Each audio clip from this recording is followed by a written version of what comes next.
Okay, so Corrib Rangers will be celebrating 50th anniversary this year, the 2004-2005 season. We mark 50 years from 1974, so the objective of this podcast, or recording, is to just get the origin story down on record. And where better to start with that than with Mr. Corrib Rangers himself, Mike Corbett. So Mike, you're very welcome. Thank you, Ger. Great to have you here, good to see you, good to see you in good health. Mike, Corrib Rangers coming up to 50 years and you're coming up to 80 years yourself. Yeah. That sums it up all right. So you're moving on, but I suppose I remember you later on in life, but you would have been a relatively young man when you started the club. So 29, 30 years of age when you got started? You're old, yeah.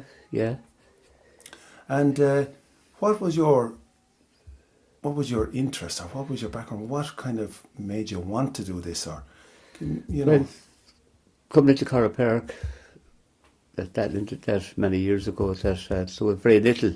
There was nothing actually happening in Corrib Park because the people in there were more new to the area. They were new to a lot of things. There was nothing to encourage them to form clubs as in Gaelic or rugby or soccer for that matter. Hurling came into it. The irony of it is like that around where I live, there was very, very prominent people in sport. Down the street from me, Mike Grealish, RIP, done so much for rugby, Connacht president. He'd be on the bottom of the street, and up the street would have Tom Lally, who played for Celtic, Sligo, St. Pat's, Athlone, and settled in Corrib Park eventually. He became manager of Galway United at a later date. The funny thing about it, they never seem to want or encourage anything happening in their own area for one reason or another. I suppose basically because they were tied up, like Mike Grealish was tied up Ice Club with the rugby, and Tom was tied up at Galway United with the soccer. There was no hurling as such in the area. Gradually, Marnell's up the top were involved with Mellows. That's a history for them, and for ourselves was. I just felt we needed something for the kids in the area, and just out of the blue, I had a thought that it would be nice to start a soccer team, to see where would it go from there, and that would be in '75. June in '75, we got together and had a couple of training sessions. And just to interrupt you there, just to bring you back slightly, Mike, when you're saying up the top and down the bottom of your road, we're talking about Corrib Park. It's all Corrib Park. This is no. And when was Corrib? You were original. We were the original people. The original people in Corrib Park. Yeah. And so you're talking again the early '70s here. You will be.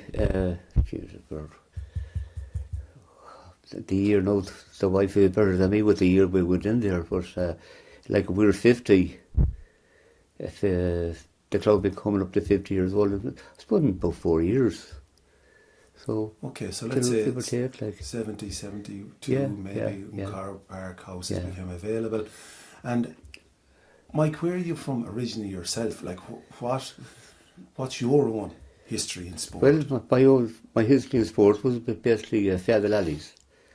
Chantal Perboyle, at St. Michael's eventually, and we Ice Club in soccer, and gave a big commitment to Ice Club down through the years up to maybe when I was 24, and from 13 up to 24 was with Ice Club, and then I went to Hibs for a couple of years, and basically the Ice Club was number one in my progress for sport, I suppose, really. I played rugby with them as well, and I played everything in the Bice Club because at that time, Bice Club had an awful lot going for them. And if I diverse away from that, from what we're talking here about Corrib Rangers, Bice Club would be number one club nearly in Ireland for versatility, what they brought into kids in their lives. They had boxing, dancing, and they had table tennis, they had snooker, billiards. When you say what they brought into their lives, I mean, you're naming the sports there, but I know from talking to you previously that there was much more, as in what they brought to the kind of holistic development of young people around Galway at the time. And could you allude to maybe what you learned as a coach, maybe from Boys Club? I know you touched on it in the past. I often think of that, Ger, to be honest with you, like where did the coaches had to come into it, you know. But if you're playing the game long enough, you learn tricks, you learn things.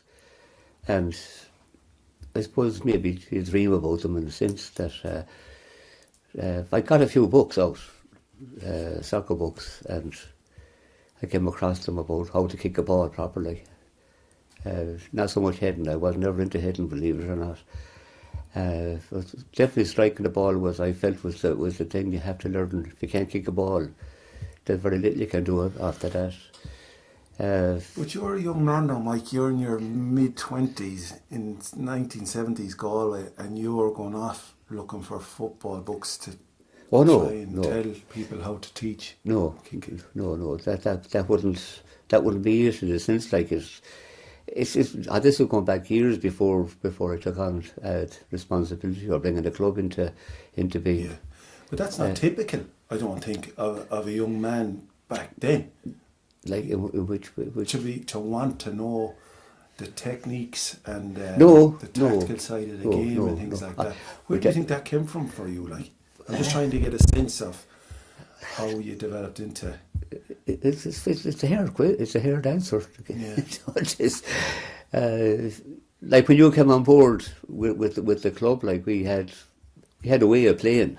So we were players. We like to play the ball on the ground. Corrib Rangers always did. It came from the background of the club itself was based on what we saw with the Dutch team, and now they play the game, and you know the coaching aspect of it. We done coaching obviously, like, but later on when the club was formed, we went to coaching school class or. Coaching clothes they came into Galway, and they had coaches, and they showed us defending and attacking. But to be honest, they were spoofers, like they really were. They were actually, you know, even the people know that was done at the likes of Jimmy Sullivan R.I.P. and Brother Justin R.I.P. Yeah. And they had done it, like, you know, and sure, like it didn't. There was one or two fellas came in, you couldn't really show them yourself what you had picked up over the years of playing the game. They were that poor, like. The coaches you're talking about? Coaches, yeah. They were poor now, so they were. And who would that have been Galway FA courses? FA courses? Yeah. See, I didn't know. Galway FA, no, not so much Irish ones. The landscape back then. So I'd imagine it was very basic, as you're alluding to there. It was very basic. Okay. Like, yeah. Well, I still can't answer that question properly for you, like about where the coaching would come into it. It's just, the word to use is improvise. That's basically what it is like. The night we had training, or the night before we had training, you come up with an idea what was best to do.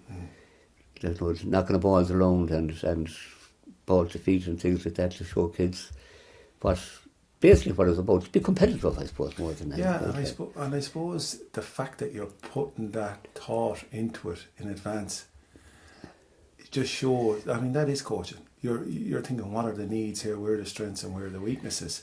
So it's something that we can come back to, we can chat about it in a little while.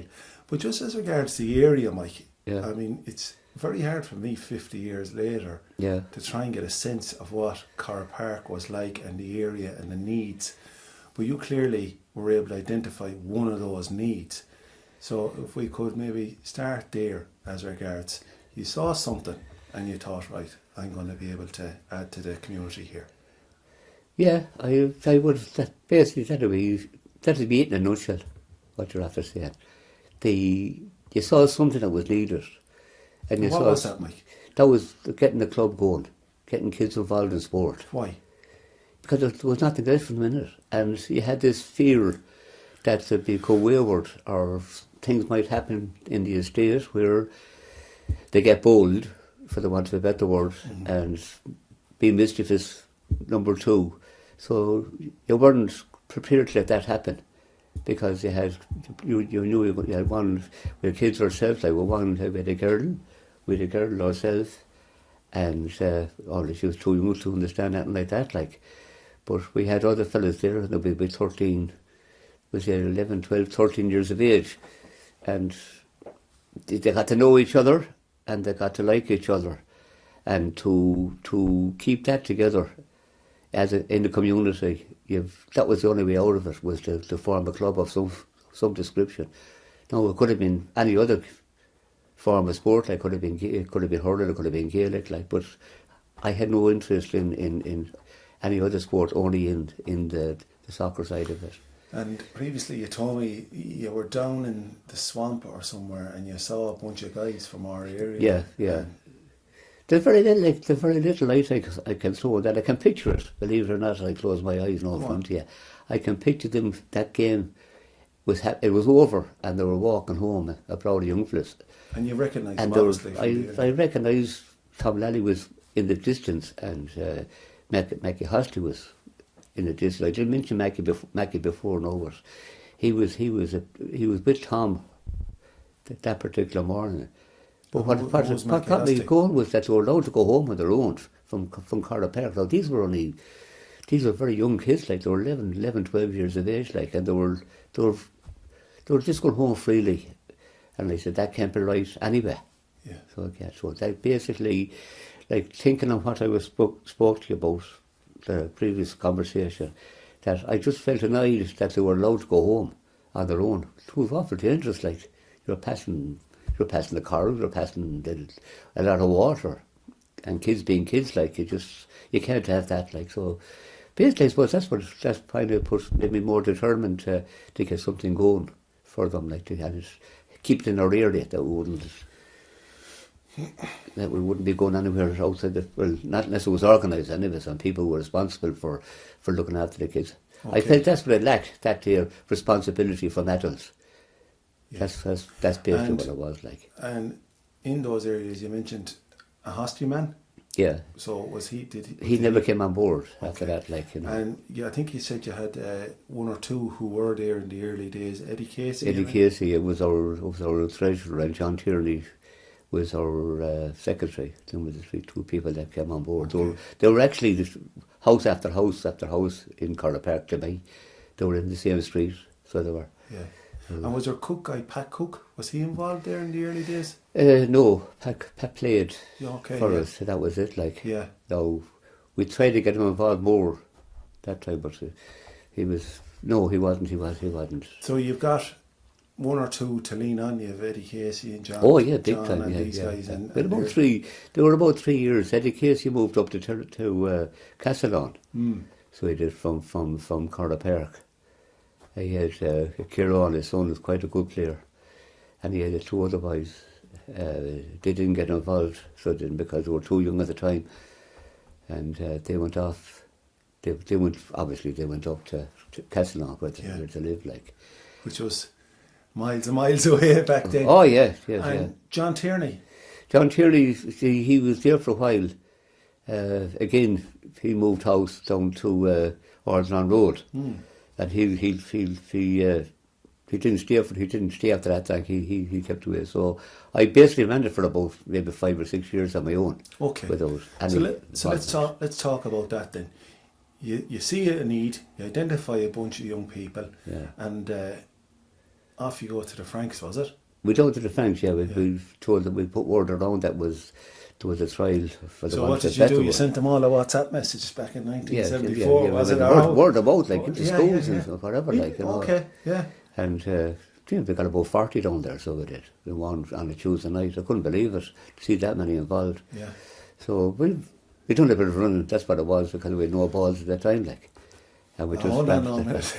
Hold on a minute. I'm a young fella, and I'm agreeing to meet Mike Corbett from up down the road. Yeah. He's bringing me to the Franks for soccer training. Yeah. I arrived down, there's no ball. It's not to say it was training. It was to see what people interested in forming a team. Okay.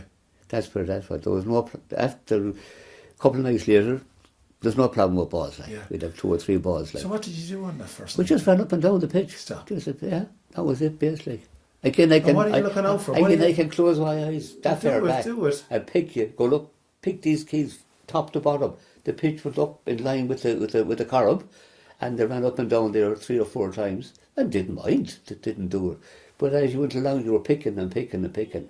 And obviously, the 2 boys must have been there, Eddie Casey and John Terry must have been there as well that particular night. Cause I mean, you wouldn't see it on your own. Yeah. But then you picked out fellas that were interested in a bit of slog. Yes. And you went down into a Thursday night, and we came down again a Thursday night, and the numbers had dropped off, like, obviously, fellas said, I'm not going on it. Yeah, yeah. And we took it out from there. We said that we were going to train on the following Tuesday, and we came down to Frank's for a while on Tuesday. And started from there, like, there was no problem in getting balls, because I'd have balls myself and for the boys. So. There's nothing to query that, because you have your book right here in front of me, and it's a fascinating record of the club, because in your own handwriting, everything as regards who was there in those first nights. Yeah. And we had a little look through it, and of course Paul Kennedy, Yeah. who went on to have great success in junior football. He did. He was there, and plenty other names you were able to go down through them. Yeah, yeah. And I think you're able to give us a fact on nearly everybody Yeah. who was in those early teams from 50 years ago, Mike. Fascinating. They take solace from all that is that people got involved, and I always felt people got involved to show me that they could do it better. The likes of Ger Bane and the likes of Paul Kennedy took up management to say there's another way to do this. It's not shouting from the line or doing this, that, and the other. I always put a bit of an emphasis in my own mind when I was sitting down talking to myself. I said these fellas always took on Johnny O'Brien and all.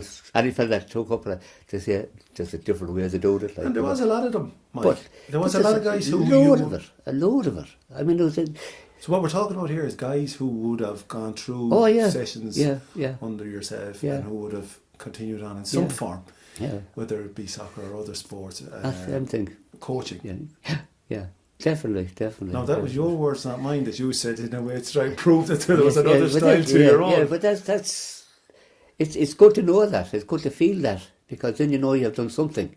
Yeah. If you haven't, you didn't go out there just to win or to play, or you went out to improve people's mentality for life, in a sense, like, you know. Like we had a great undertaking, or great thing in Corrib Park with the kids that started, the boys that started, is that they learned a lot of things from that strictness, fairness and commitment. They learned all these things from as they were going up along the line, like. They wouldn't actually be taking chances. You know, they knew that, like I kept on at the time as I got older and the club got older, to emphasise like that they can always say you came from an area, and when you come from that area, you tell them what you've done in that area. And then when you tell them what you've done in that area, if you're going for a job, people say, oh yes, yeah, you got well looked after. To that degree, like, you know. And again, you alluded to it yourself, your own coaching style, but let's have a look at that. You talked about Boys Club, and Boys Club gave you the sense of contributing in the community, the sense of being in the community and giving and care. Yeah. And yet your own style, again, as you said there, strict and so on, you would have been a disciplinarian. Would that be fair to say? It would be, unfortunately. Okay. You know, and do you see the contradiction there? Yeah. So how did that come about, that your own style as a coach? Again, it's a hard question. Yeah. But a fair question. We can come back to it. You probably would, but it's a question that you wouldn't think about being asked. You know, disciplinarian, I walked into that one now. I don't want to put you on the spot. No, but you're right and ask me the question, because you put me on the spot with the disciplinarian side of it. So I suppose a memory for me, Mike, before I would have even been involved, so we're going back to like late 80s, is that I would have seen you in action. I don't know, maybe was it a Colin Murphy or Stuart Murphy, but a huge young guy from the area who we would walk across the street if we seen him. And in the West End, it was quite a tough area back then. And what are you, 5, 6, 7? And you were tearing strips out of this guy. And he was taking it, and no one would cross you. No. And that was your style. I'm just wondering, I'm not judging it, to clarify. I'm wondering how it came about. Where did that come from? Well, I suppose if you want to be that way about it, you're the same to say, well, I'm giving something here, and I want to be respected for giving it. Very good. Yeah. And I want the lads to respect what's been done for them. That sounds very mean, you know, but it's not. It's like I said to you, if you give your time, don't mind the time, if you give your thoughts to somebody, you expect them to take on your thoughts and respect your thoughts. And as they go along, as I said a while ago, as they go along, then they'll appreciate what you're actually giving them. At the start, they find it hard. I mean, at the start, I was Mr. Corbett. I never wanted it, but it was always Mr. Corbett. You know, even Gerald up the street, Daisy Collins' sister last day, she said, Mr. Corbett at the funeral, like, gee, I said, don't call me that. So you were saying that in training sessions, young fellas would address you as Mr. Corbett? Yeah, they would. And I never asked it. I just let them off. If they want to do it, they can do it. And gradually became Mike. As well as that, like, you know. Yeah. Which was, brilliant. but that's what it was like. I don't know where it came out of, because I would never ask anybody to call me Mister, because I never called anybody Mister. Boss or no boss. Yeah. But that was going on for a long time, so it was. You know, and grand, the mothers, they even said, this, I said, hold on a minute now, I said, that's, the kids are only saying that, I said, it could be even messing there with me, I don't know. Yeah. But no, the disciplinarian, I suppose, I want them to be good, the good persons, people. That's basically what it is, church. Yeah, it's been about the respect for the disciplinarian. I just want them to be good. That's all. Good on the pitch. I elaborated on years later on about good at home, good with people. I don't know whether you were there, I'm sure you were, and there was a couple of in the season talks, and I came up with saying I'm up in the pitch up in Laura Park, and they were all sitting there. I said, we're finished now. I said, we won't, you're going junior football. But I kept on saying, like, you must respect who you are, your name. Your name is given to you by your parents. I said, you have to respect. Don't you remember that conversation, no? Vaguely, yeah. Yeah, well, I said, you respect your parents. I said, they're number one. And they give you the name. I said, you don't go downtown about and tracking it in the muck. And I said, funny enough now, lads, I said, don't forget I was young too. And I said, when it comes to women, I said, same applies. Just respect them. Yeah. And I said, you can't go wrong. You just can't go wrong. I said, and that's it. You have your name and you have your area. Don't bring anything into the area that's going to make it a bad area. And like that, we had gone through a lot that time. I was just going to say, care stealing and fucking drugs. I was just going to say, there were tough times in the West Side. Yes, there were. But leading up to that conversation we had there last week about having Mrs. We'll come to that. Yeah, we'll come but that was the reason for that, to keep that out of it. Yeah, I love that, and we're going to come to that in a few minutes. But we just came on to the style thing. We can come back to that in a while, Mike, and I don't mean to put you on the spot. But we were talking about just how the club got started, and of course then, I suppose the next natural thing is you got to play someone then. So in those very early days, you go from the Franks, training over in the Franks, to deciding, well, are we going to play someone, Mr. Corbett, or what's the story, you know? Well, we played, that was crazy. When are we going to play someone? Yeah, they drove you mad. You hit that on the buttons, that was crazy. When are we getting the game? The lads thought they were fucking Maradonas, you know? Anyway, so the first game, I just opened it up here. So Mike, you have your record book here, Ledger, and you have a handwritten record. That can't be read by anybody. It's cipher. And it's a match report, actually. It started June the 14th, 1975, when we played the Foster Street. Wow. Which, you asked me last week where the players came on. They were servers, from what I like out of the world. A team of servers from that would be Foster Augie. Street. And they lived up that area anyway. But I've no names belonging to them now. But the team that we called ourselves the Park that particular day, we had Martin Hopkins, Kevin Keogh. So Martin Hopkins in goals. Yeah, and we had Kevin Keogh, Paul Kennedy, Anthony King, Peter Joyce, and your friend James Delergy. Yes. Up front. Wow. And we had Kieran Casey, and we had a sub was at Micarda. What is it, Mike? A 7-a-side? Yeah, that's what it turned out to be, actually. Brilliant. You see. That'll Where was it played, Mike? Let me see, Protein Man, it was in the Franks, actually. Wow. Oh, it's a 7-a-side challenge in the Franks, Newcastle pitch. Okay, and one more thing on that. What age roughly are we talking there? Well, they'd be 11s, so they would 11s. they'll be 11s. Playing into big goals, full-size goals? Yeah. Wow. And the score was a Park 9, Foster Street 4. That's what they were. They had Paul. So we got a good win that day. Yeah, so Paul Kennedy scored, Peter Joyce scored 2. Paul Kennedy scored. He did, yeah. He You'd was be left delighted back. with that. He was left back. So, A worldly, no doubt. and we had, what to call him, James Berry got 4. James Delergy got 4 and Paul Yeah, Kennedy there's got very 1. little that we had at James Berry, mind you. That was probably a lucky day, a lucky week or whatever. Like. So you were starting out then, and you had I suppose then you decided you had your few friendlies. Yeah. Where do you go from there, Mike? Well, we went back. We went into a lone pitch then. There was a bit of ground with no goals in it. Where?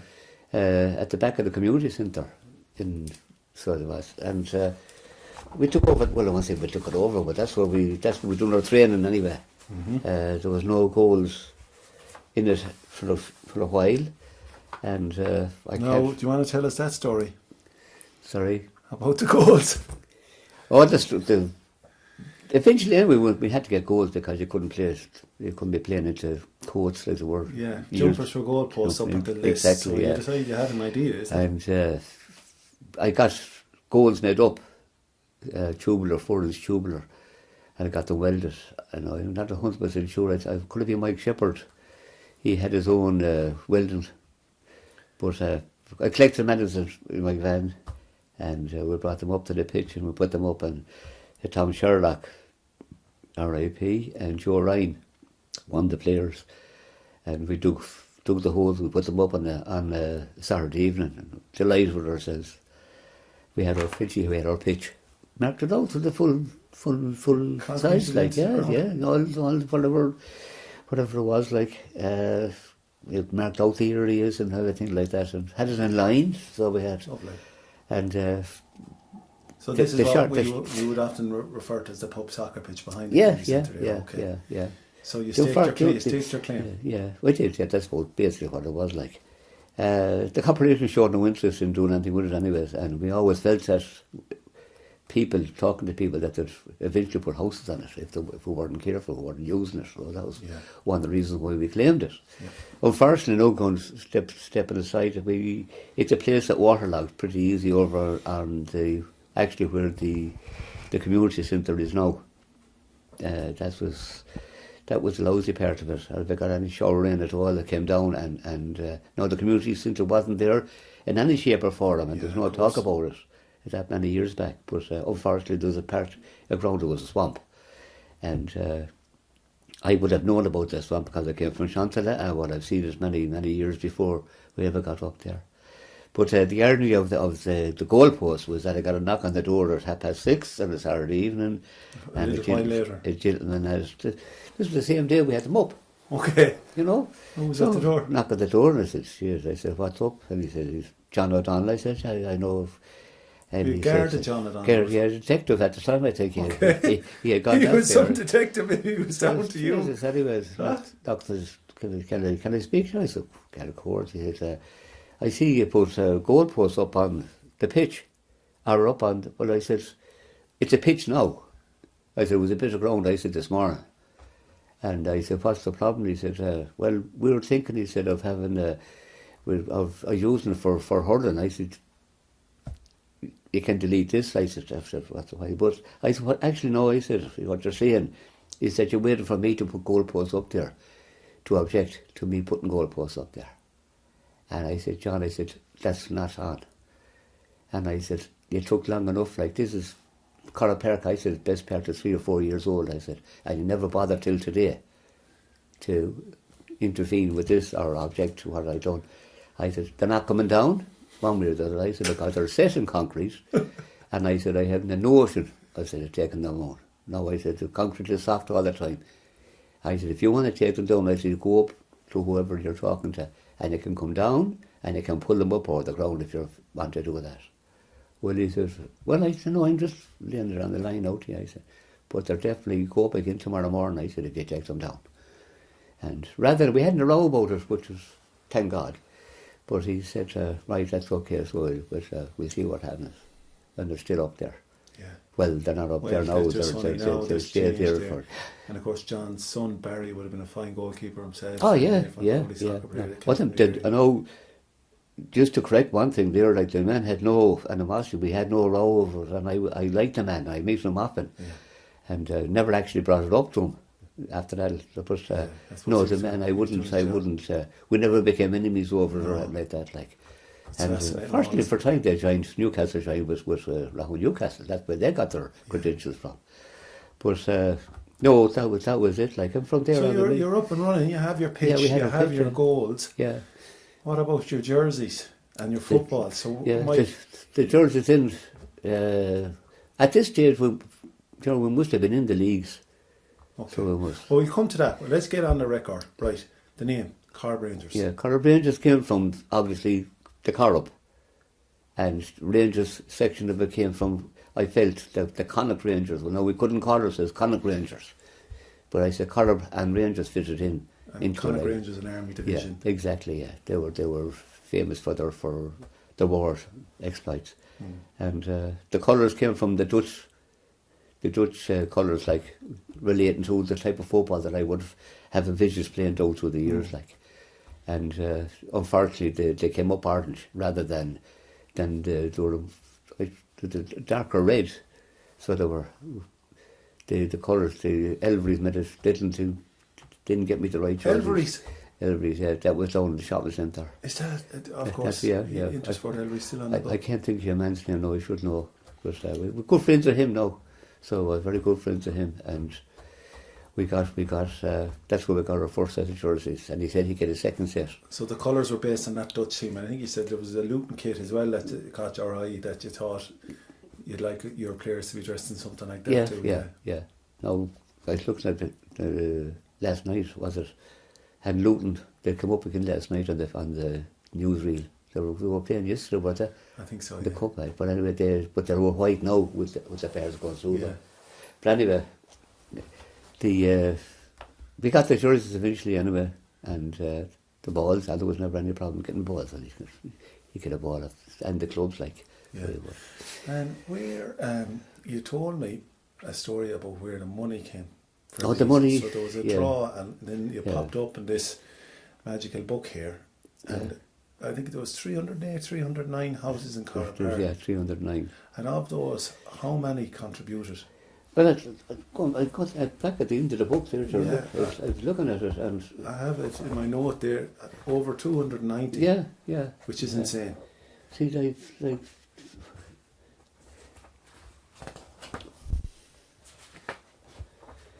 282. Come on, that's unbelievable. Yeah, so of the 309 houses, first of all, had people in every one of them. Let's say that they did.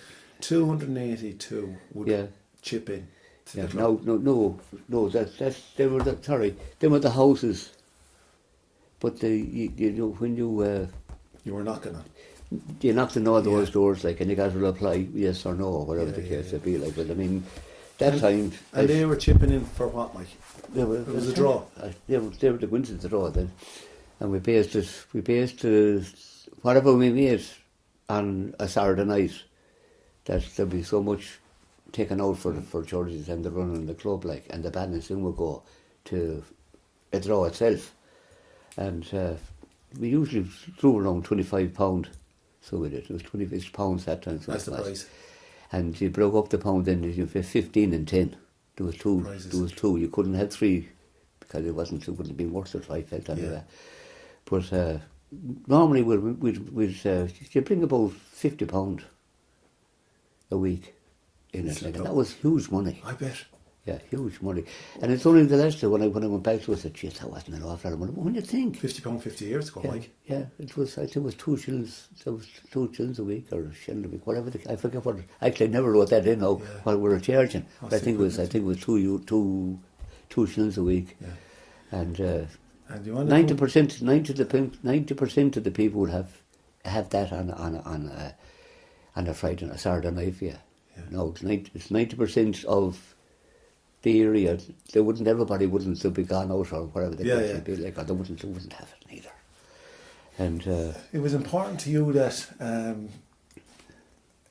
the prizes were well distributed around Corrib Park. Yeah. I cheated, for the want of a better word, because I was sent to jail for this one anyway. But I think I decided with the lads.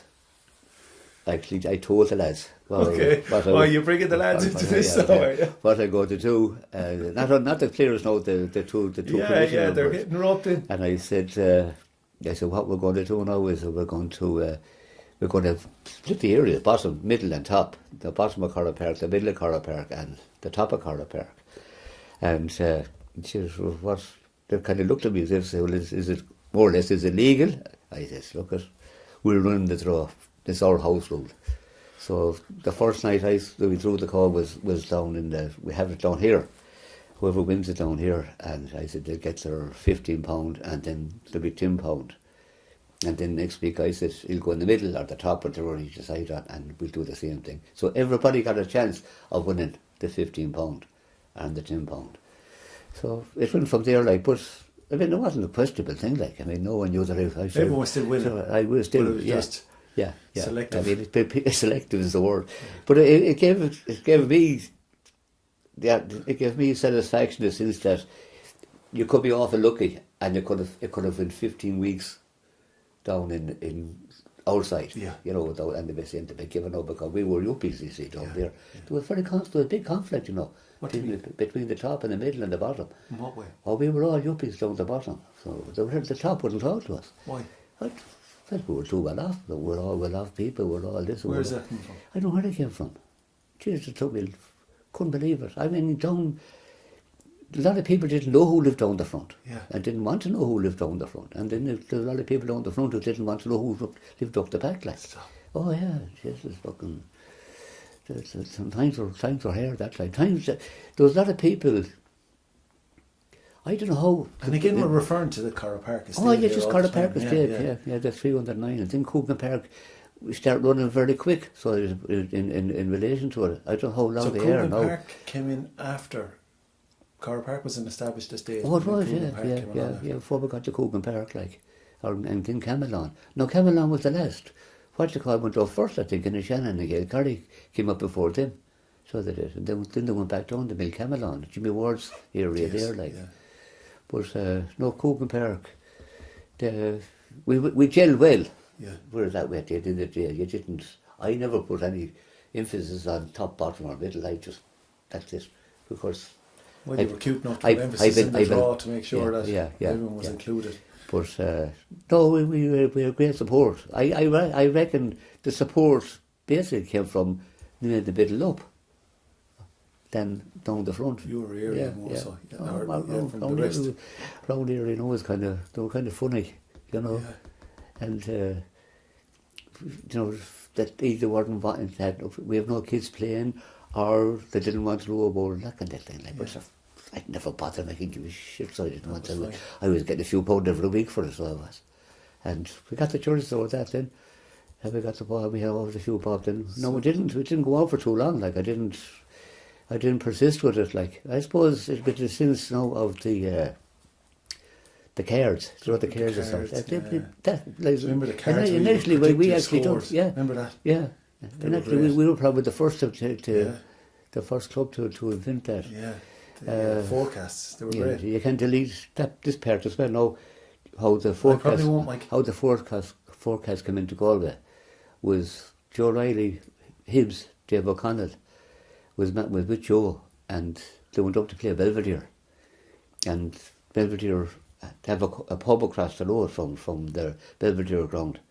And when they were sitting down, a man came around with cards, and he put them down in front of Dave and Joe.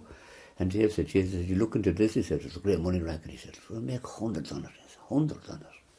So he showed Joe anyway the cards, and 4 number cards were. And the man came back down to him again when he had his bit done, and he explained to Joe like what you do, like, and Joe so delighted with it. So he brought it back to his to throw it out the door. So, what? Yeah, throw it out. Wouldn't fucking entertain it at all. So they wouldn't. No, it's too hard. It's just, you couldn't do it. We're talking about you predict the scores of the matches. The forecast cards. Yeah. Wouldn't wear it. And getting people to go round. Okay. Now that's when we're viewing with millions, or I'd say millions, thousands on it. Declan MacDonald, they had a good committee. And these boys, I mean, I won't talk to Declan about football. I'm talking about what he does with the club or what he does for the area. I mean, he left the house at 2 o'clock or 3 o'clock on a Sunday after his dinner. He'd come home till 9. Went out to all the pubs, selling, leaving the cards down the front here, the books and things like that. That's how good Declan is like. But that's what was needed. And we've established that we have our goals up, we have our jerseys, we have our colours, we have our name, and we have our footballs. And from here, Mike, I suppose you said it there already, that constantly who we playing wins the next game. And in your book here, you actually have 1 or 2 reports. Yeah, well, the first game was actually in the Claddagh Festival, 5-a-side, in Smerview, and... So what was that, a 5-a-side? That was a Claddagh Festival that was run by Charlie Thrill, okay. R.I.P., and they ran it every year at 2 age groups, I think 15s, 13s and 17s or something like that. But we had a very good side out there in that, but we didn't do any good at it. And unfortunately, the lads, when they saw what they were up against, didn't come on board. So they were John Finn, John Q. It's funny enough, I haven't got a team with them there now, which I normally would have. You have a date on the bottom there. The date is 29th of the 8th, 75. Wow. That would be in August. That would be one of the holiday weekends, one of the holidays time back in the Claddagh. They had a Claddagh Festival, really, that's what it was, and they had Claddagh racing back there as well. But anyway, we had a team into it, and I'm thinking that we would encourage these age groups to stay with us. It didn't work out that way. They disappeared on the following Monday, which they did. Bitten off a little bit more than they could chew. We hadn't got enough suffice to complement the 7-a-side, the 5-a-side, so that'd be 7 players, and you needed another 10, and they weren't in Corrib Park, so they weren't that number to make up a team for their age group. So in fairness, they went off and they played with other clubs like so. But that's from, there was a lot of John Cleary, his father was fire chief, but he was a lovely fella, He lived up there on the same road as Gaza, Mike Ford, he lived there, he was a lovely fella. John Keogh. The other John Cleary and Sean Cleary, no? Sorry, nothing to them now at all, no, it's different, completely different. And we had John Finn, Mickey Finn's brother, he was outstanding player as well. Okay. John Bartley, Gerry Bartley, and Edmund King. They didn't materialise, but they wouldn't have given the commitment to it anyway, so they wouldn't. Okay. You know, of course, these men are in there. These guys wouldn't take discipline, like they would now. ask me a while back, like, you know. Yeah. And they went off and played with Shamrocks, like. Okay. So that's fascinating. One of the first games. Anything else there? And Mike, just having a little look through handwritten, full-page match reports. Yeah, on the 23rd of August, then we were officially accepted into the Galway FA Juvenile Committee. Okay, 23rd of August, 1975. So I suppose that would be our birthday in a sense. Okay. And, so that date again, Mike? Sorry? What was the date again? The date would be the 23rd of August 1975. We were officially accepted in the football club and placed in the under 13 league for the 75-76 season. So that's it, like, you know, to play the following teams, we more so till Bozeman View and Crows, Shevin Rovers, who are down in Roscommon. Yeah. Yeah, they were in the league as well. They're still on the go, yeah. It was a hair road. So wow. it was. Right, okay. Somewhere near Ballygare. That's why I was down here. You know, now draw. How are you getting the team down there, Mike? Oh, it's a couple of cares. Yeah, cares, people have cares. Eddie Casey had a care.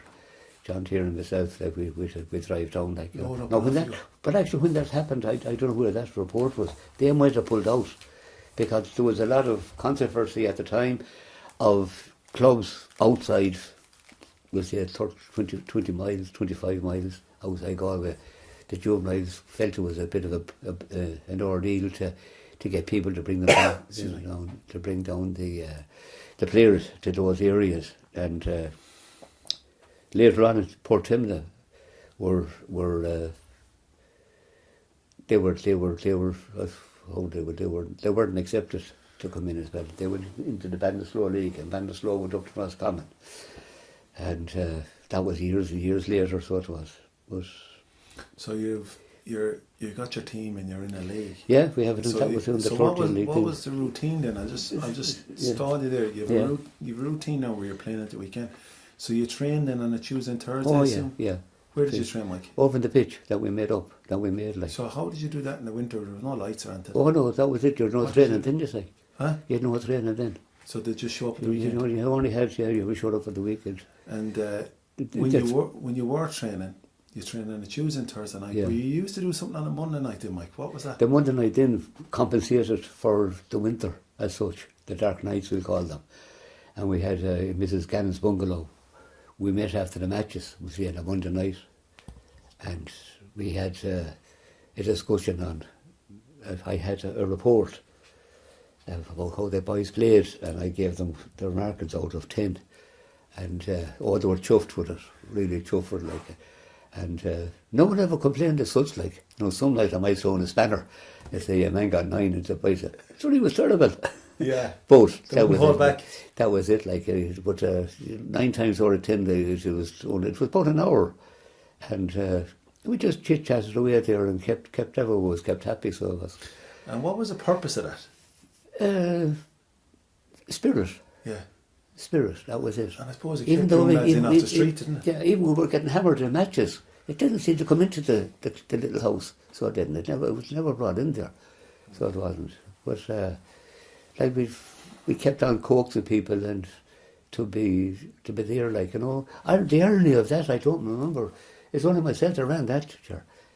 Like Eddie Casey wasn't available or John Tierney, they never seemed to have come up for that, like. Whether it was a few years later where all these fellas, the lads, the George O'Malley's, the Jimmy O'Malley's, Mike Dinning, Anthony Carroll, there's about 15, 16 in the room, like. Yeah. And well behaved, I have to say. No, there was no messing, like, you know. Yeah. And that was it. Then maybe about 3/4 of an hour, and to be off home, gone up home then, like. Chatting about the rating they got off Mr. Corbett. Yeah. That's unbelievable. It is actually. It was. I suppose that's again going back to nostalgia about the boys club.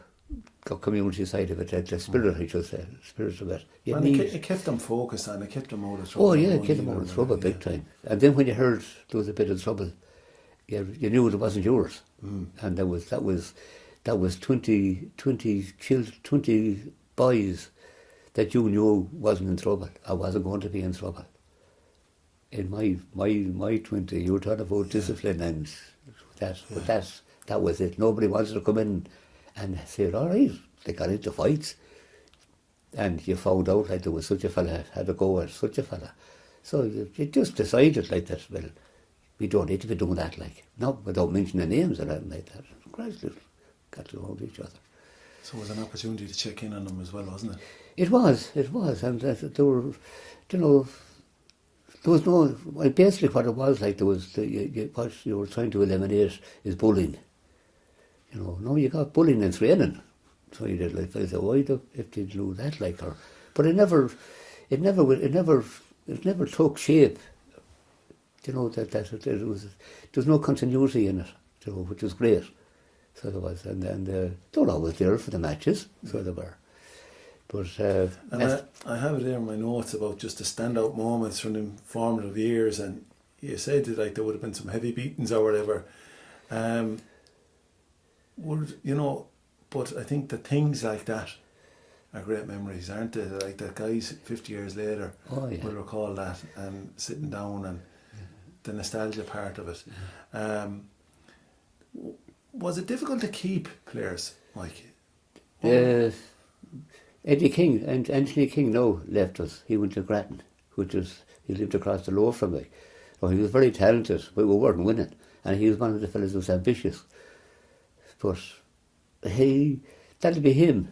But outside that, they're nearly all. Either they didn't play, or like George O'Malley had a speech, or a few words one night. He said, we got beaten and they were blah, blah, blah about it. And he came up and his father, the Lord of mercy, he won the first to die in Corrib Park, George Sailor. And he said, you have to remember, he said, you're going to win something sometime. And that was his belief. And George kept on saying, we won't be bad always. We're going to get good sometime. And we eventually did, as I said. But the hardest thing would be to get players into the club in the early stages. A good few years now, like. And we did eventually we got Gary Fitzgerald in later on in times. I'm gone too far ahead now. Jumping ahead there now. But I'm just saying, in those early days, we're talking like mid-70s. What were the other kind of standout moments, really, the early days? I suppose building the club up, sure, was the biggest thing. Yeah. When you think of what you went through to keep the club going, 50 years later, it's still there. No, all right, we have lost our identity in the sense that we joined with another club. But that was to get us into junior football. But outside that, we had 40 years of Corrib Rangers out and out, and that's more than any club. And no other club has achieved that in juveniles. Like Salthill Devon are gone. The Devon side of it, they went, and Bows went, and Shamrocks went, and West went, and for a while Hibs were gone as well. So they were we came in and we stuck it out. It's a difficult task, isn't it? Yeah. No, the basics of success has to be within the community. If you haven't got a community or an area, you're not going to survive. And it's proven this point now, like with West, they're nomads now, so there's people coming in to play with West now. You wouldn't know who you're going to play the following Sunday, so you wouldn't. No, it kind of happened to Rangers now at the moment, so it is like, with the senior team. Well, but you can't delete them things when you're coming up to them. But that's where it is, with 40 years of progress and success. That's basically what it was, and that was the achievement that we set out, that we wouldn't fail. So it was, as a club. And once we're set up then, and we have our identity set, and we're registered with the Galway AFA, and we're playing in our league and so on, and the wins did start to come. Yeah, when they did. It took a while, and one of my everlasting memories was having a conversation with a colleague of mine, McKillen, who at the time had Bows before they disappeared, and he said it'll take you 5 years to achieve or accomplish or get a run of wins. And to the day we won the Castle nearly on the day he said it to me, that length of time. It took us that length of time from 75, so it must be up on the 80, when we won 81 when we won the Castle. But he told me that it would take that length of time if I was prepared to keep at it. Like. And what was the Castle? That was in the 13 Castle Connacht Cup. That's the first trophy that we won. We beat Shamrock, we beat the Sligo team, we beat Corrib Shamrocks in the semi final 1-0. They had the likes of Johnny Glynn playing with them, and he was a prominent player with them at the time. So it wasn't that. There were a lot of good players on it, right? Who was on the Corrib Rangers team that you can remember? Oh, she's the Corrib Rangers with Jimmy Trehy. You have Martin O'Donnell, you have Bertrand Curley, you have Paul Gormley, you'd have John Joyce, that's Captain Corbett in Gaelic football, RIP, and Kevin Welby. They got the winning goal against, we played a Sligo team up in Thailand. We won 1-0. Hard work. We worked on it. And I said at half time, as I said, we're not working. Why aren't we trying what we worked on? So Joyce was to get the ball, carry it forward, get wide with it, and cross it over, and Welby was to get a header. And it fucking worked. In relation to training, you asked me if I'd back. I just thought that last night over when we were speaking. The training was down at the back of the cathedral. That's how we trained. He asked me about that. That's how we trained. Fisheries Field? The car park. What? Yeah, that's how we trained. We ran down and we played football in the dark. Because the lights weren't great now, we will do football in the dark. We ran down from Corrib Park. We met at Mrs. Gannon's and we jogged down. So we did. And we trained the 2 nights a week. We trained at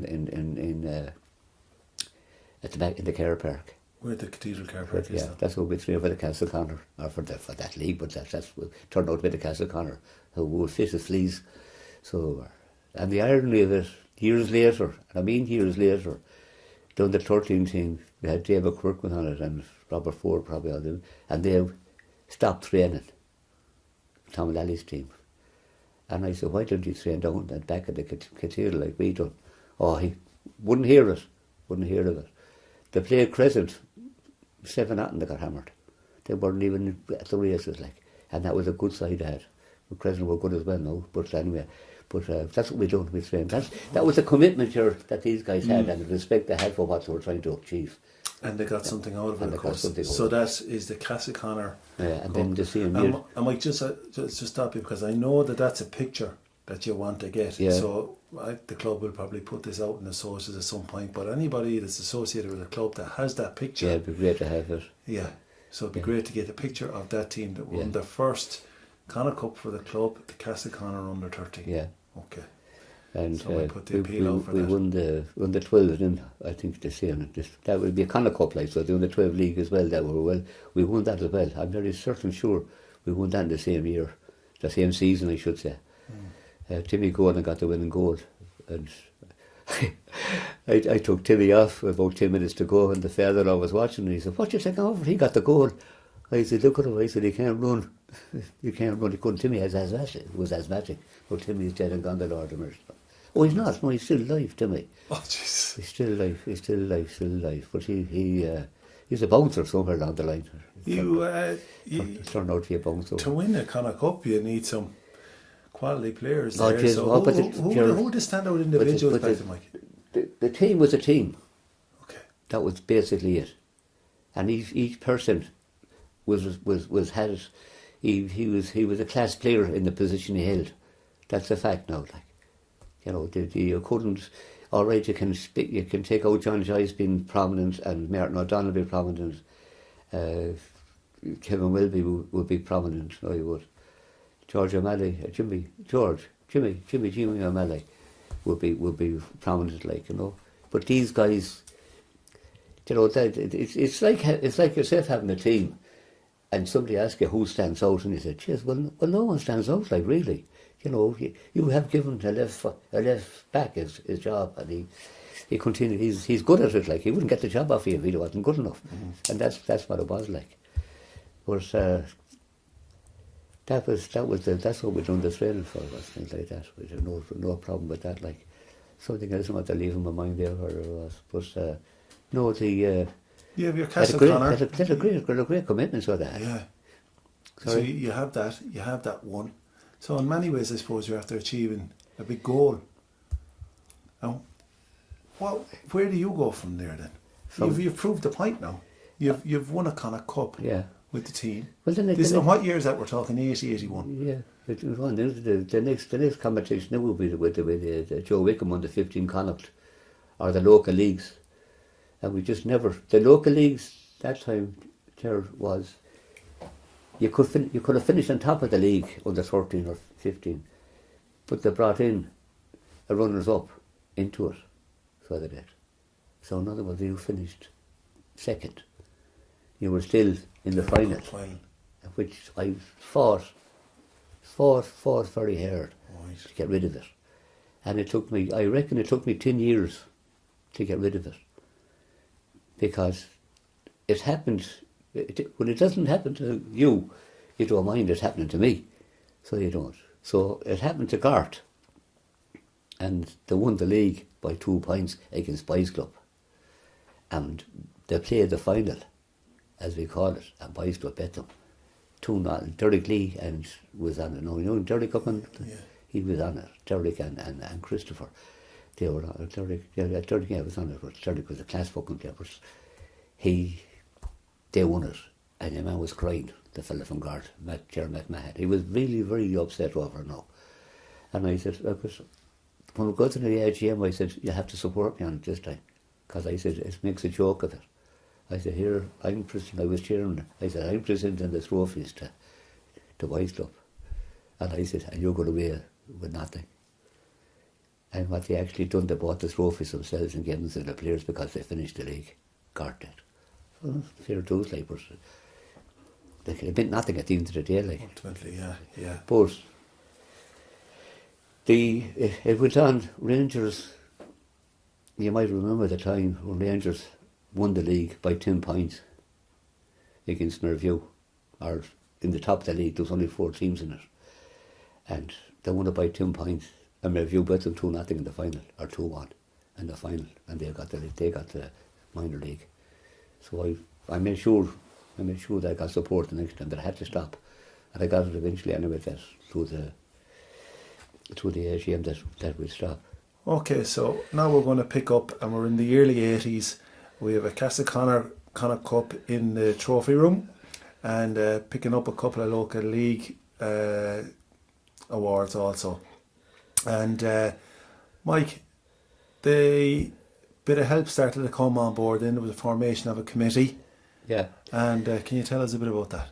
I can, Ger. It was around that period of time it was getting very difficult to be running things more or less on your own, and after 10 years people got involved and saw the necessity to get involved, and which was grand, and a committee was formed and people got on board, and the people that got on board, the club was lucky that there were coaches in a sense, like Tom Lally and Martin Keeley, and they knew the game inside out, so they knew the kind of game that Rangers were playing, and they developed on that.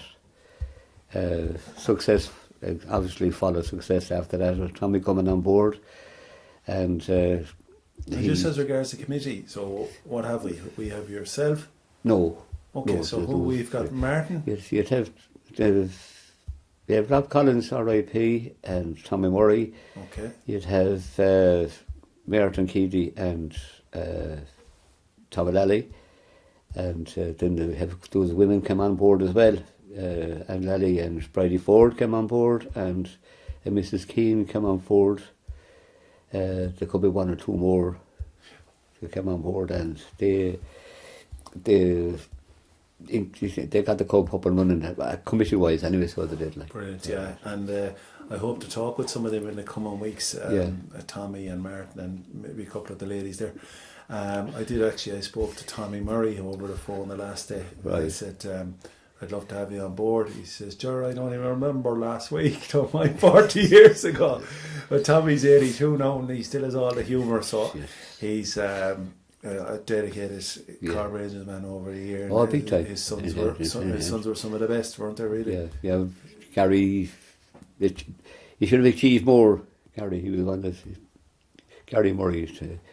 Tommy was handy enough as well, but Gary surpassed him by a mile. The club, the committee, every club needs a committee. Yeah. Every club needs a body of people. Not so much on the football side, but on the administration side of it. Yeah, what were the duties there? Raising money and things like that. Yes, yeah.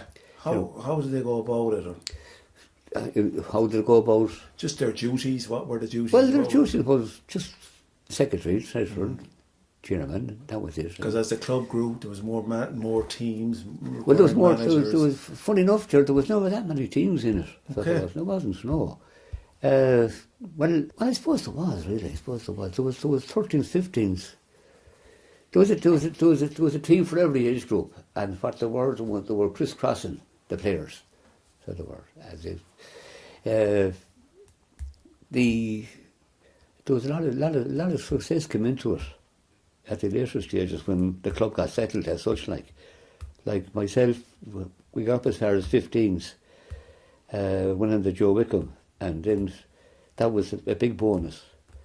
And we got beaten in the Castle Connor by 1-0, but we recovered 2 years later and beat Charlestown up in Ireland. We beat them 3-2, and then we had the success of the 17s and the 18s. But prior to that, Tomalady and Merrin Kitty had won the 17s and the 18 league, and Merton had won the under 15 Joe Murphy Cup. They had won that. So you can see a lot of underage success had crept into it.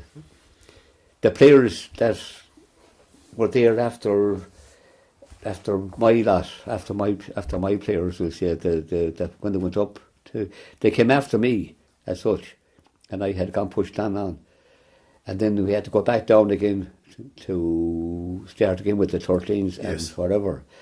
And then when the team that had gone ahead of me would have powerful players that have, outstanding players. Who we talk players about? That was entitled, if they put their mind to it, to play with Galway United without any bother.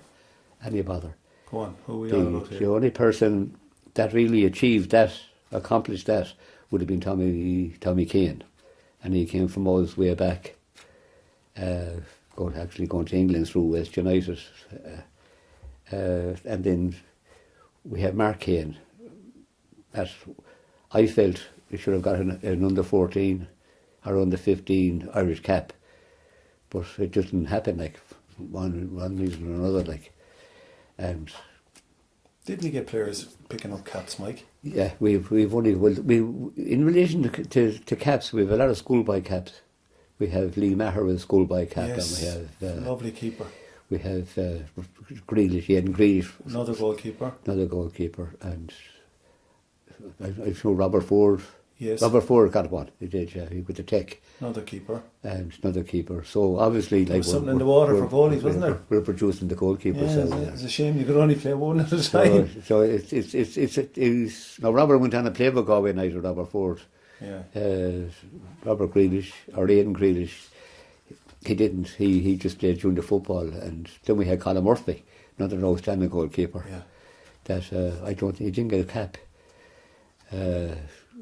So along the line we had the goalkeepers. Even in underage, even back in my time, we had outstanding goalkeepers. Yeah. We had Eddie Ward, RIP, an outstanding goalkeeper, and he should have got a town cap, but unfortunately he didn't get it. And there was other. We were never short of goalkeepers. All field players we weren't acknowledged really down through the years as having good players outfield to represent either schoolboy caps or town caps. Yeah, let's see. It doesn't make sense to me how we have teams winning leagues and they wouldn't get a town cap. Well, let's see, can we give them the credit here? I mean, who we're talking, like you mentioned James Delargy in the early days, but as you progress into the early 80s, we cover the goalkeepers there, but as outstanding outfield players, Mark Keane mentioned, who else is popping up to you there now, Mike? Well, I suppose you could call Johnny Welch an outstanding player. Yeah. Tough upon tough. Yeah. And, captain Corrib Rangers under 17s, the Connacht Cup. Yeah. And another man who did so, hope to chat to the two guys soon, is Declan Fahey. Yeah, but like I said, these players that you pick out, and you check back on teams that they played against or they have played against, and you would say, no comparison. Yeah. No comparison. No, absolutely no comparison to the quality that we produced down through the years. And I mean, I go back as far as my own time. You go back to where the coaching come from. It's kind of irrelevant. It's just a brand of football you want to play, and you show the kids how to play that type of game. But Tom Alley would be an outstanding coach, like, very disciplined, like. And, you know, you start to get carried away now, you see, on what you're trying to say, because, you've seen the players and they've come through and you'd wonder, but a lot of them didn't follow on. A lot of the players didn't follow on. You know. Why was that? We don't know, Ger. We don't know. You see, there's a thing about juvenile in sports, and they had the biggest fear, even at committee level, that I was on the Corbett Juvenile Committee, and even the Connacht Juvenile Committee, that our biggest fear is burnout. That was the biggest fear that we always had. And biggest fear materialised as from 15, 16, 17 and 18. The kids didn't want to play. They had enough of that from 8, 9 and 10, up as far as 14 or 15. That's so many games played. And I look back on clubs that have gone, the likes of Newcastle, and they have achieved and won so much, but never won an Irish Cup. You know, but their players, they dwindled, and when they came to 18, they didn't want about it. Like, they're all gone. And it was summarised up at meetings outside Corrib Rangers when they were talking about where the kids are going and what it boils down to, that education in Galway is number 1 and sport is number 2. Mommy and Daddy want you to be whatever, and sport is a bad second, and that came from, we discussed that many a night. So we did at juvenile level. Now you don't talk about these things or discuss these things at club level or within your own club. Like, it's just that when you go away, like, and you have conversations with people that are in a higher league as regards committees than yourself. But that's what it boils down to. You won't beat education in Galway, and that's why there's so many kids give up. They go to college. You know yourself, the crack. You know, good old time. You know. And what would, I mean, you're kind of alluding to it there, the commitment over all the way through to under 18 and then on to the adult game. A quote that Donna Reardon used to say was, the 3 things he looks for in a player is attitude, attitude, attitude. Well, what did you look for in a player as regards trying to pick someone who, you know, you'd say, right, this is a possible guy who can do really well for us? Well, with commitment is number 1. Okay, ability, obviously. And does he want it? Like Donna Reardon. Does he want it? And it's a thing I would like in life to go into a dressing room and listen to a top manager talking to people. I just love that, for that to happen, and to see what he says to them. You know, what, like, I've to diversify. We had a Gaelic player that was on the panel for the Galway team, and he got dropped off it, and there was no way he was number 3. He was number 2 at the best, or the worst. And I asked a friend of mine to ask the manager what did he not see in him to make him to drop him off the panel, and that never came back to me. 2 fellas, Alec Conneely was a friend of mine, and Donald Flaherty, whatever he calls himself. He's manager of the minor team at the time, and a young fella from up the street here was on it. And if you won't see it now, if you pick up on the Galway match today, Galway Roscommon, a number 2 that played, and he was number 1 on the minor team. And I asked Alan Glynn, why would he aggression? He said he goes through for a shortcut, and he was the best player on the Galway team today. He was playing cornerback, and he wound up fucking playing 11. Shane Welsh was useless. But I'm diversifying now, they can cut out all that again. We will. But what I'm saying is, what you look at in a player, you know, aggression is a big thing in any sport. competitiveness. Yeah, if you have, you know. So I'm just trying to get the context of what the club was in the early 80s. So we've got our club set up, we're in the structure and so on. What did you want for players? So did you want them to just take the education of what it is to be in a team, or did you want them to go and play League of Ireland, or was that a thing? Did you want them to go, was there links with junior football clubs and you say, okay, off you go up to these clubs, or what was the progression route? Yeah. What was the pathway? Well, the path was always, I don't know whether you remember me saying it, like, but there's three steps. There's your club, your town team, and your League of Ireland. Them are the three steps that are basic in soccer. So you get on your club team, you progress on it, and your aim at that particular time is to be the best in the club, that the club can recommend you to go for the town team, Corbett town team. And then after that it's up to yourself.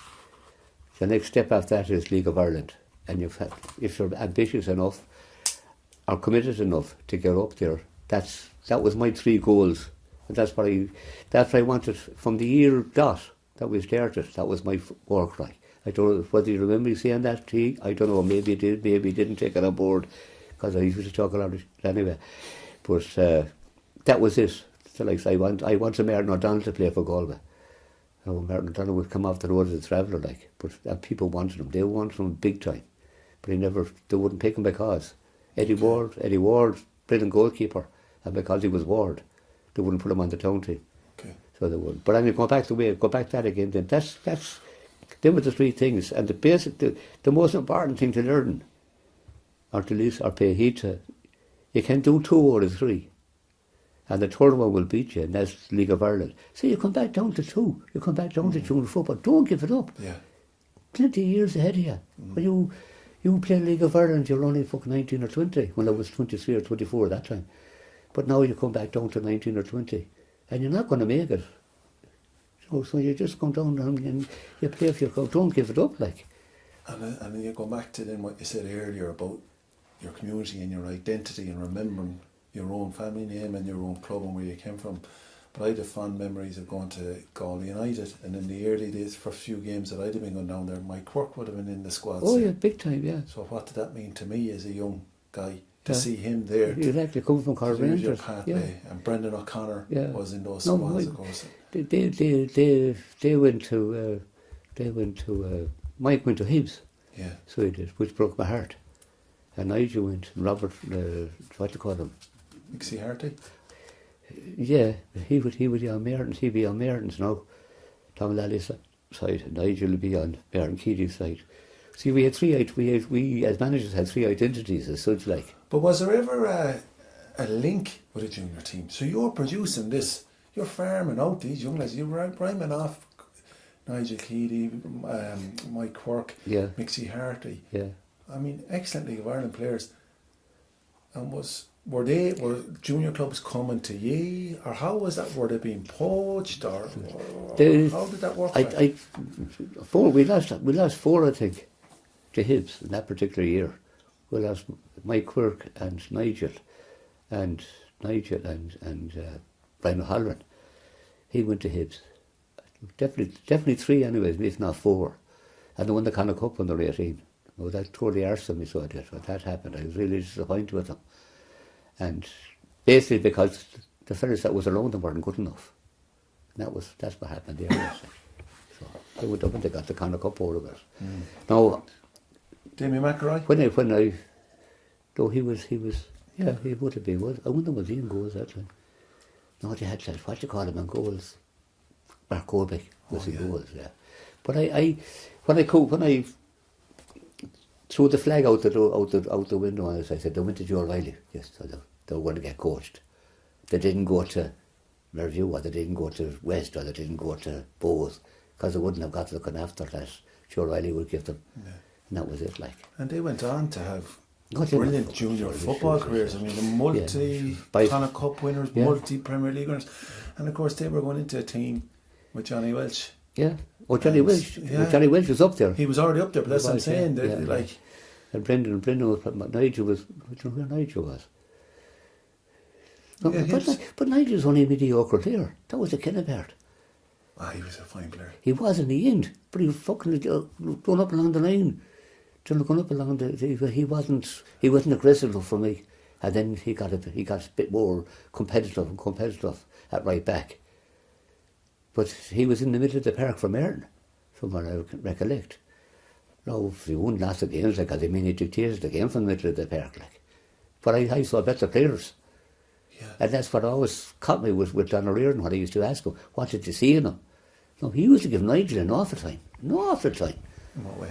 When Nigel go up the line, across the ball, he would only allow him to go as far as the halfway line, and that was in the ball. He went any further, 2 steps before, fuck him out of it. Get him back. He hadn't told me that himself, like. So you had Nigel over one side, he had Quirky on, was a classy left back. Mikey, Quirk? Yeah. Sure, Quirk. I brought Quirk up to Dublin, Mikey up to Dublin for the schoolboy trial. Yeah. What age? 15. Right. And I said, what happened? Oh, sure, who could you play with? Who fuckers? He said, sure, they wouldn't give me the ball. Jesus, Mike, I said, it's yourself you worry about. I said, don't be worrying about anybody else. And that's why he never got the cap. Well, he should have. Brought his backside, trying even. Never wasted bringing him up. I seen Alan Caffrey. I brought up Alan Caffrey, Jerry Caffrey's son. Oh, that was the same year. Jesus, let me tell you that right now. Is that you can delete this so you can. At the commission I'm telling you, I probably won't. After commission meetings, we were deciding who we'll bring up. And I... Hold on now a minute, right? Take me back now, because you're glancing over this. You're having a committee meeting in the mid-80s? Yeah, no, this is late. This is Quirky's time now, when he was pushing on. Okay. He was. Okay. So this is not Corrib Rangers committee, no, sorry. This is the Galway Fed. Do you know what I mean? That's why I said you can delete it. Okay, go on. So we're sitting down anyway, John Clear, Jerry Caffrey, myself, and I don't know if there's anybody else there. Doesn't matter anyway. And I went out it. I was Quirky, I said, best left back. No dispute, like, you know. And just I went out to make a pee anyway. I came in and they had recommended Alan Caffrey, right back. Yes, I said, no fucking problem. Who was he? Jerry Caffrey's son.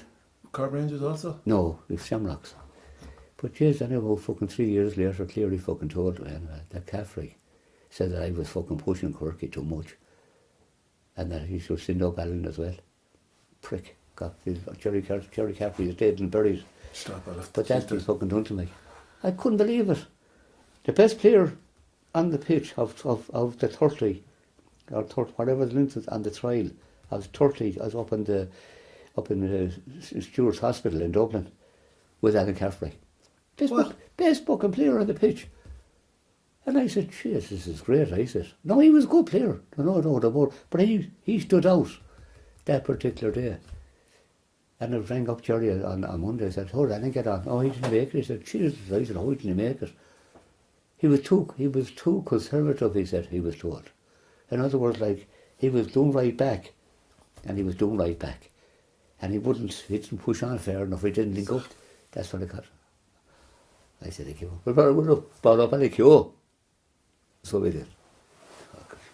That's gone on. All the boys were fucking roaring for Ollie. "Right, Ollie," all the dubs. You could hear them all over the park. "Right, Ollie, I'm over here." Ollie fucking take the ball, they'll look around and see where Ger Bane is. Fucking pop the ball to Ger Bane. Isn't it? Not a fucking bother. Yeah. Did he get on? No.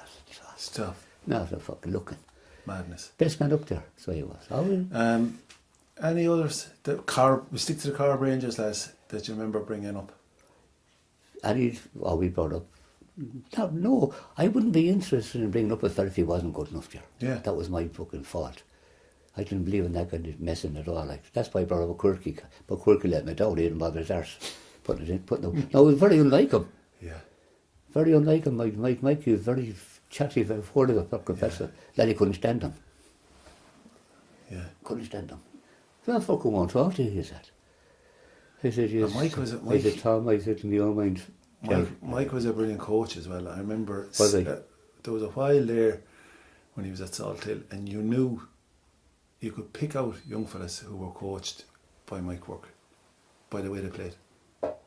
He was footballers. Yeah. Oh yeah, it was brilliant. we're moving on up the years, but when we're talking about those things, quick word about Mike Ford, Bob, Gaza. Bob, You brought him up. no. He had an Irish side.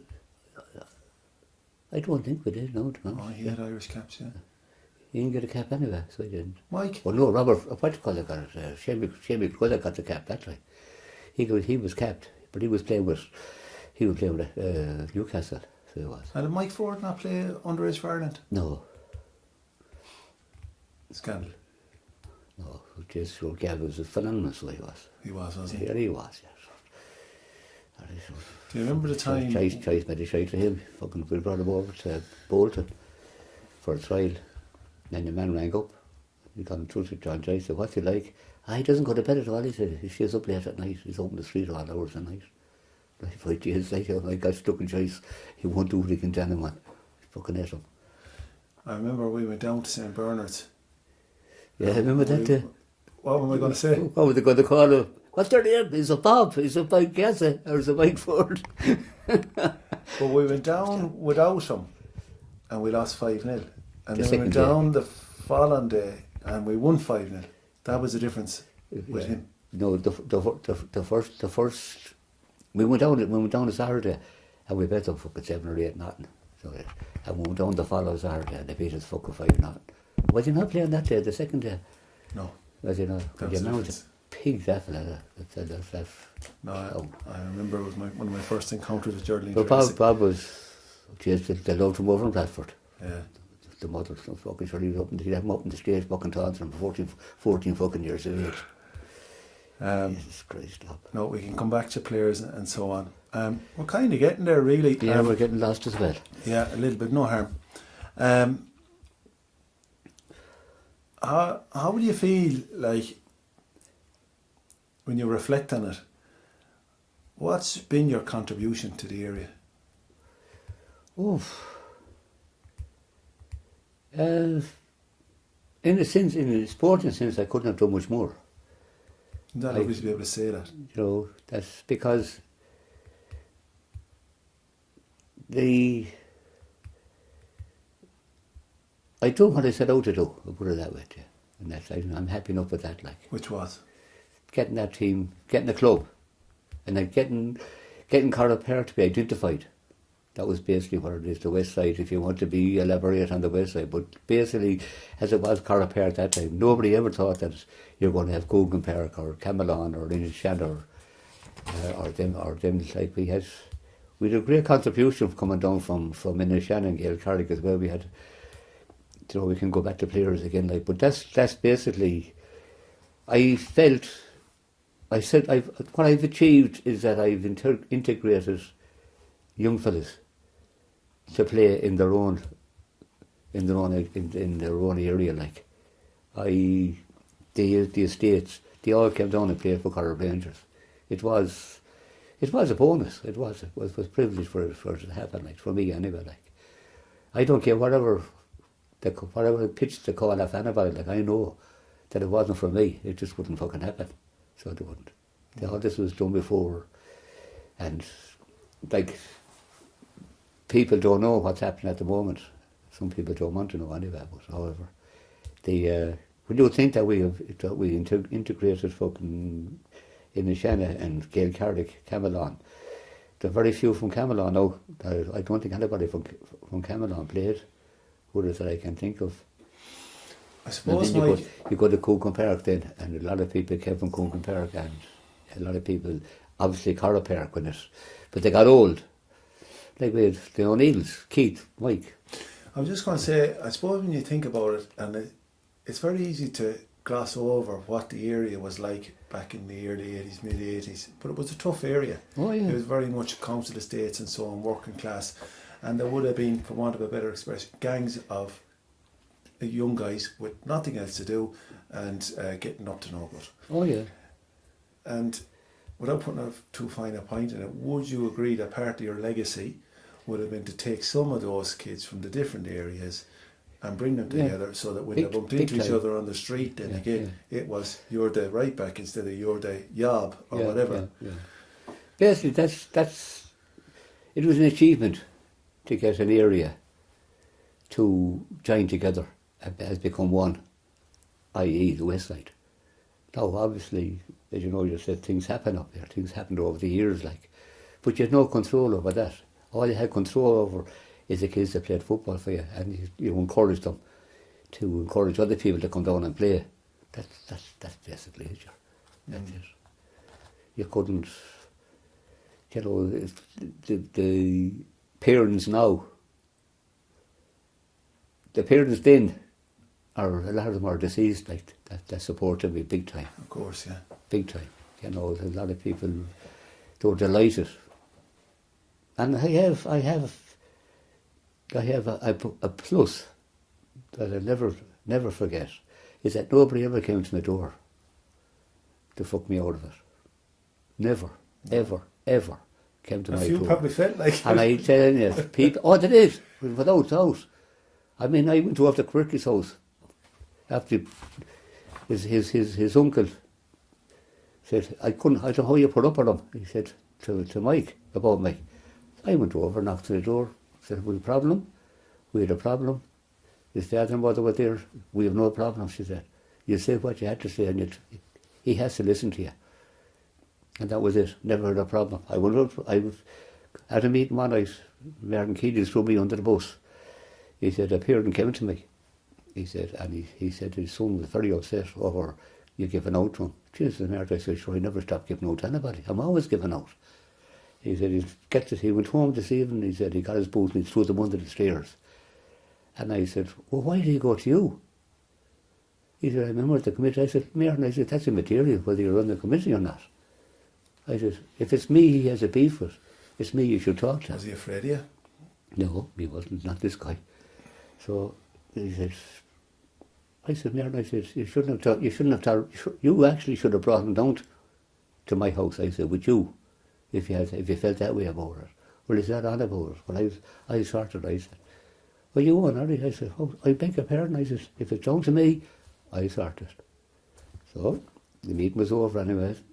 I went up, knocked on the door, come on in. I said, we have a problem, Kenneth. Well, we have, he said. Well, I said, let's talk about it.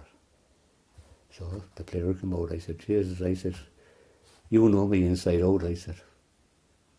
He said, you're a long time with us, I said. And I said, the last thing I would do, I want you to pack up football. I said, be down training, I said, Tuesday night. After we had a discussion, we down training Tuesday night. I said, don't mind that. So I came down on Tuesday night and fucking played training again. That's the way as I am. I fucking knock on anyone's door. If I'm wrong, my hand goes up. And that was Brian O'Halloran. And Kenneth Holland wouldn't be backing away from me, so he wouldn't one way or the other. Yeah, it was a no-nonsense approach. You wouldn't get away with it now. Me? Yeah. No, you wouldn't. Unfortunately, you wouldn't. But you see, if you look at the line of all the Premier matches, and I'm watching it. The manager says nothing, but there's a fucking dog beside him. You watch out for the dog beside him, and he's fucking barking. And the man is standing there like, oh, jeez, man's a great manager. Look at him, he's as cool as be damned. But he has a fella fucking. I bet you if you got your man that says to him and said, you didn't give out to fucking Ger Bane for the mistake you made. It goes on. But that time, it was. I know I was fairly rough, all right, like. Fairly rough. It was an uncompromising approach, wasn't it? I didn't realise, jeez, I tell you, I say what fucking, I was into 20 years, fucking managing or whatever I want to call it. And the only that I came out, jeez, was I bullying. And it fucking hurt it. Hurt me for a long time afterwards. And what do you think? I probably would think it is now. I would agree. Do you know, Jesus Christ, I was awful upset over it. I couldn't believe, you know, that you were trying to get something out of something. I was trying to get blood out of a stone, for the want of a fucking better word. But to think that, jeez, was it that? Now, I knew it was loud and I knew I was robust, like, but yeah, it was an uncompromising approach, to say the least. Was it bullying? I would have to say, in the context of what bullying is now, it probably was. But I would have been, personally, on the receiving end of it, as would have been anyone Oh, you over got the it. years. You got it one night. We'll come to that at the end of the you're programme. all right, So you're all right. no, I never forgot it. But I strangely never hold it against you. I just don't think that. I don't think that when someone is going to commit and put so much into something, that you have to take the good with the bad. Yeah. But You have to accept. And Mike, to be honest with you, that was the way things were done. it was, yeah, unfortunately. We were in it. We were. A no-win working- situation, we were both of working us. class people. We were. Yeah. I mean, I never hit anybody. I never caught any fella fucking... No, we're not. I mean, that's a plus. I tell you, that's a big fucking plus, like. Mm. You think that you went through 40 years and you never laid a hand on anybody. You give out shit to them, all right, like say that. But, you know, the skip my mind of what I was going to probably put in And context that was there. probably, you know, I mean, to some people that would listen to that and say, oh, I never hit anyone, they'd probably say, geez, that's outrageous. Oh, it But is. in I the was context of what those days back Yeah. then, that would have been a clip around the ear was standard issue. You got it coming in yeah, if you weren't in yeah. quick enough for your dinner or whatever. Yeah. Oh, I've come across. I do often think about them. I've come across twice, maybe 3 times now, comments from the line. And but go back to the original conversation when we started out tonight. He asked you what word and I said respect, and it worked both ways. I got respect off you, and you got respect off me in relation to the playing and giving out and things like that. You said right, but we're up that night we played Kindy was in goals, the fecker. We're going back to the mid-70s again. Jeez. No, well the late, no, it was late on, no, it was 15. Anyway, we were playing Crescent, playing both in the B competition, and Sonny more or less implied that I beat him in the semi-final to get into the final, Sonny McHugh. We were playing down the Helford Road, like, we played over, skin suited, we bet him 2-0, but he went out, there was a compromise there anyway, but anyway, that's beside the part. So, Jesus turned out the bows anyway. Jesus, things couldn't go right for us. We were playing bows. I went to extra time, and the ball came in, and Kindy went down to pick up the ball, and the fucking 2 legs were wide apart, the fucking ball went under his legs. Mm. But before that, I was given out, and there was 2 women beside me. Jeez, she said, I never let my son play for you, she said. 2 of them. I said, he's not fucking good enough, I said. Straight back. Well, the 2 of them, they nearly wet themselves here. On the left. So they did. Now, they were over in Bradford, and down the line, there was 2 fellas down the line, and Alan O'Boyle, and he was going down, and Jesus, he was backing off, yeah, backing off. And Jesus, I said, will you tackle him? And he tackled him anyways, and he won the ball. So, no, but he was back nearly, he lost about 40 yards. I said, for F's sake, I said, Jesus, why, so what did you do? And there's 2 fellas said, oh, Jesus, he said, no, that's a bit rough. I said, they're dead right, I said. The 2 boys told me 2 English fellas, I said, they're dead right, I said. They're dead right. Sure as 7 and up, I were like, fucking, that's over. Yeah. Another manager, another guy who went on managing up in Renmore, and he's a great contributor still to Renmore FC, Alan. No, not Alan O'Donnell, no. Alan O'Boyle, yeah. Is he? Yeah. I love this fella, fellow. I fucking love him as well. Yeah. Lovely player. He's an accountant or something he is now, yeah. He's fucking lovely fella, this guy. But I I'll never forget that. I tell you, they're like a hobby yours, keeping track of all these guys that would have played on the over the years. Would it be? What about it? Would you take an interest? You still take an interest? Oh, Jesus, I would. I would take an interest in their well-being. Not so much their sport, like yourselves teaching, and we'll say Alan O'Boyle accountant, Kenneth Murphy is into something big, and all the people. Like I feel I contributed some way down their fucking mindset. So I do. That's the way it is. You like had a pastoral role there, yeah. You know. Yeah. But anyway, that's the crack. Like. But. Okay, I'm just going to hit you now, and I didn't tell you we were going to do this, but I'm going to try and do it off the cuff. Right, we're going to pick an 11, and you're just going to go for it. Okay, so all time, Mike Corbett, Corrib Rangers 11, goalkeeper. A lot of goalkeepers, Mike, wasn't it? I say Robert Ford, probably. Okay, Robert Ford. For what he achieved afterwards, like, you know. Yeah. We go 4 at the back, right back. What, you're giving me grief now. Just shout what comes into your head. Well, the young fellow playing Paddy Mongan was his name. No, he was way back now, like, so he was. Okay, lovely. Paddy Mongan. Yeah. Left back, we mentioned him a few times. Maybe my Cork could be Gary Murray. Yeah, a few good I suppose for style, it'd be between like you're talking about even Tom Lally age group now, is it? anyone. I'm asking you Mine, from your opinion. Yeah. Your 11, no one can dispute it. Uh, I suppose the reason I'm asking is I want to just recognise the contribution of players as well. You know? Yeah. I suppose Quirky'd have to get it for like you could put down Paul Gormley underneath him, and then there was Chick Deasy. He was fucking outstanding as well. Like, I'm saying just Corrib Rangers, guys. yeah, Just Corrib Rangers. yeah. Do you want to put Gary in centre half? We carry Martin O'Donnell or Gary. Martin O'Donnell was outstanding. So he was. there's just Martin O'Donnell and Martin Gary. O'Donnell, yeah. Midfielders, Well, Johnny Welch, I suppose, would have to step in there. Johnny Welch. We need a hatchet man. Brian O'Halloran, I suppose. You'd have Declan Keane, didn't it? Declan Fahey. Or David Keane, Declan Fahey. In midfield or That's where they played anyway. They're playing So- on the middle here, so it is. Declan Fahey and David Well, Keane. Mark Keane, I suppose. Okay, so I've midfield, I've Declan Fahey, Johnny Welch, Brian O'Halloran. You need one more midfielder. I suppose Mark Keane. Mark Keane. 2 up top.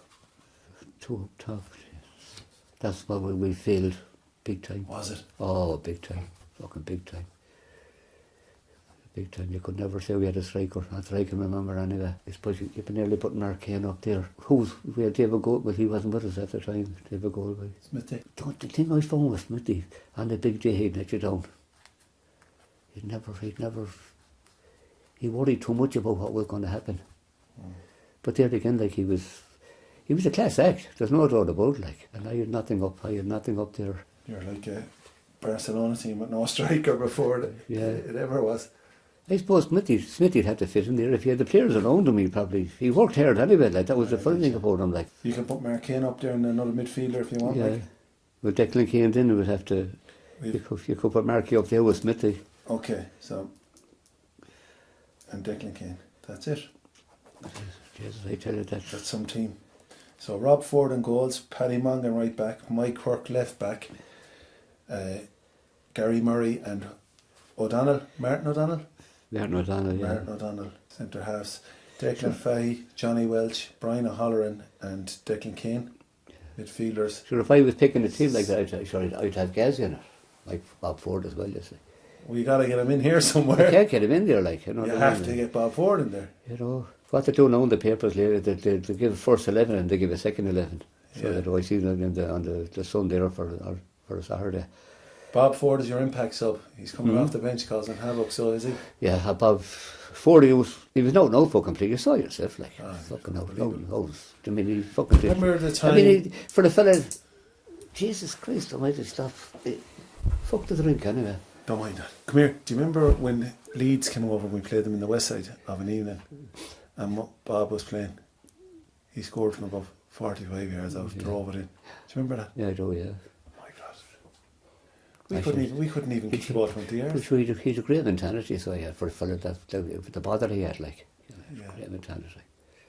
Oh, he was a fabulous player. Mike, I'm going to leave the last word to you. We've done a good bit there. We got through a good bit. And personally, I'd like to take the opportunity to put on the record the appreciation that I have for what you did for me and all that my teammates teams I played in later on in your era. You didn't make it easy for us, but you made it memorable. And you instilled in us certainly a great work ethic and a pride in our home place. And thanks for that. No problem. Oh, like it's as I said, it's great that it materialised. So it's great that it materialised. It's great that, I mean, I meet fellas now, like, and we still have a crack down through the years, like, they don't bring up much. They don't get into the pubs, see them that often, like. But it's great for me to see people involved, like yourself, Ger, and with college and whatever, and you know, Quirky involved in Road and Moor, and different people, different places, It means it means an awful lot. Exactly, it means an awful lot to a community to see what was given to them and they in turn give it back. Because basically, at the end of the day, that's what I done. I gave it back what I got from our ladies' bicycle. They put it into me to always be given back and not to be taken. And I don't take much. I always give it, and I'd rather it be that way than to be taking things.